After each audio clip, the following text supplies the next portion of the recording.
كبيرا. جس محمد نے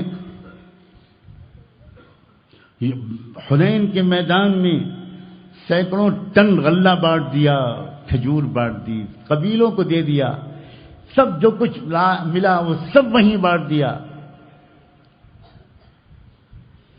محمد کو اپنی زندگی کا وہ دن اس وقت بھی یاد آیا ہوگا جب مسجد نبوی میں دوپہر کے وقت میں ان کا ایک جانثار ساتھی جس کا نام عمر ابن خطاب تھا، وہ دوپہر کے وقت میں آ کر بیٹھا تھا. جس وقت میں عام طور پر صحابہ کا مسجد میں جمع ہونے کا معمول نہیں تھا. تھوڑی دیر کے بعد صدیق اکبر بھی نکل کر آ گئے. پوچھا عمر سے، عمر کیا بات ہے، تم یہاں اس وقت کیسے بیٹھے ہو؟ حضرت عمر نے کہا کہ کئی دن ہو گئے میرے پیٹ میں ایک لقمہ بھی نہیں گیا، بھوک سے بے چین ہو کر آیا ہوں. حضرت صدیق اکبر نے حضرت عمر کے کندھے پر ہاتھ رکھ کے کہا تھا، عمر، اس حجرے میں جو ہستی آرام کر رہی ہے محمد رسول اللہ، میرے تمہارے آقا، میرے تمہارے رہبر اور محبوب، ان کو بھیجنے والے رب کی قسم کھا کے عمر تم سے کہتا ہوں کہ جس بھوک سے پریشان ہو کر تم آئے ہو اسی بھوک سے بے چین ہو کر میں آیا ہوں. والذی بعث صاحبنا بالحق ما اخرجنی الا ما اخرجک. دونوں بیٹھ گئے، اللہ سے دعا مانگنے لگے کہ اللہ، مخلوق سے مانگنے کو آپ نے منع کیا ہے، اب یہاں بیٹھے ہیں، اس سے زیادہ مقدس جگہ تو کوئی ہوگی نہیں، کچھ دے دیجئے، اب بھوک برداشت نہیں ہو رہی. اتنے میں نکلتے ہیں اندر سے محمد رسول اللہ، کلیجے پر ہاتھ رکھ کے سننا.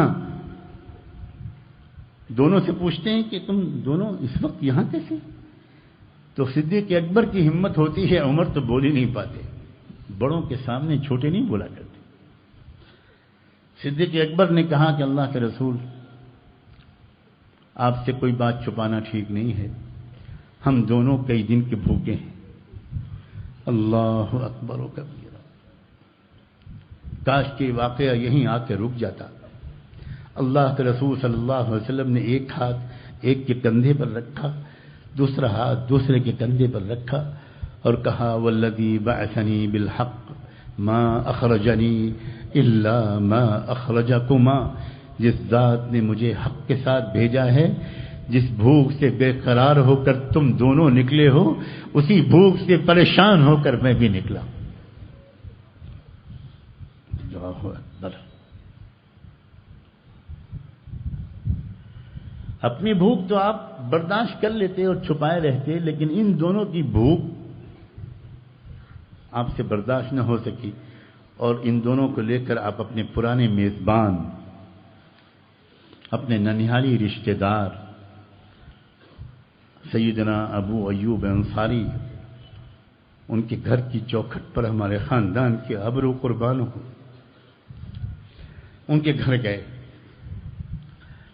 گھر پر دوپہر کا وقت تھا، وہ باغ میں تھے، ان کی اہلیہ مکرمہ اکیلی تھیں.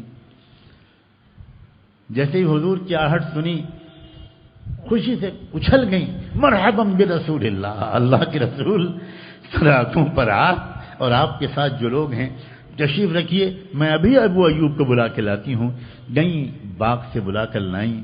ابو ایوب دوڑتے ہوئے آئے اور کھجوروں کے خوشے باغ سے توڑ کر لائے، کچھ تازہ کھجور بھی، کچھ پرانی کھجور بھی، دونوں لے کر لائے. دونوں کے الگ الگ ذائقے ہوتے ہیں. جلدی سے وہ پیش کی اور کہا کہ جب تک آپ یہ نوش فرمائیے میں ابھی کھانا حاضر کرتا ہوں.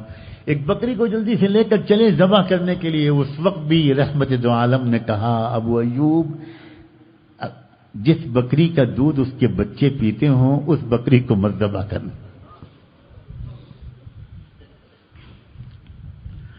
ذبح ہوئی بکری کیا خوش نصیب بکری تھی. اور میاں بیوی نے مل کر کھانا تیار کیا، کسی نے روٹی پکائی، کسی نے گوشت بھونا اور لا کر پیش کیا. تو یاد آ رہا ہوگا حنین کے دن غلے کی تقسیم کرنے والے شہنشاہ دو عالم کو یاد آ رہا ہوگا وہ وقت کہ جب روٹی اور گوشت کا پہلا ٹکڑا سامنے آیا تو اس وقت حضور نے حضرت عمر کے ہاتھ میں تھماتے ہوئے کہا کہ جا کر پہلے ذرا فاطمہ کو دے آؤ، فَإِنَّهَا لَمْ تَذُقْ مُنْذُ ثَلَاثٍ، 3 دن سے فاطمہ کی پیٹ میں کچھ گیا نہیں۔ کیا حق ہے ہم کو ذکر رسول کا؟ ہماری آنکھوں کے سامنے اسلام مٹ رہا ہے، ہماری آنکھوں کے سامنے محمد کا لگایا ہوا باغ جل رہا ہے، بچیوں کی عزتیں لوٹی جا رہی ہیں۔ صرف مسلمان بچیوں کا تذکرہ میں نہیں کر رہا ہوں، سب بچیاں ہماری ہیں، بچیوں کی عزتیں لوٹی جا رہی ہیں، کسان خودکشی کر رہے ہیں، 2 وقت کی روٹی میسر نہیں جن لوگوں کو، ان کی تعداد کروڑوں اور اربوں میں،